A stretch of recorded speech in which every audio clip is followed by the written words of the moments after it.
बिस्मिल्लाहिर्रहमानिर्रहीम। अस्सलाम वालेकुम वरहमतुल्लाह।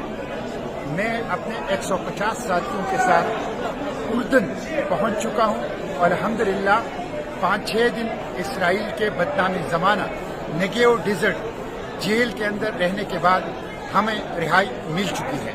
इस दौरान हमारे हाथों में हथकड़ियाँ डाल के पीछे बांधी गई, हमारे पाँव में बेड़ियाँ और जंजीरें डाल दी गई, हमारे आंखों पर पट्टियां बांधी गई, हमारे ऊपर कुत्ते छोड़े गए, हमारे ऊपर गन्स रखी गई और हमें बदतरीन किस्म का टॉर्चर किया गया। हमने 3 दिन भूख हड़ताल की अपने मुतालिबात के लिए।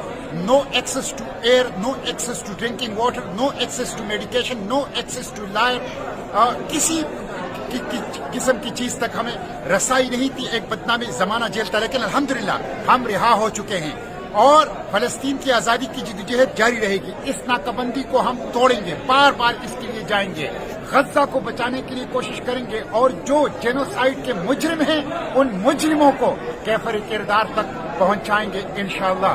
मुजाहिमत जारी रहेगी, अडियाला जेल से इसराइली जेलों तक फलस्तीन की आजादी की जद्दोजहद जारी रहेगी और मुजाहिमत की जद्दोजहद इंशाअल्लाह जारी रहेगी। जल्द आऊंगा पाकिस्तान और पूरी तफसील जो इस प्लोटेला की है और इसराइली जेलों की है आपको बताऊंगा।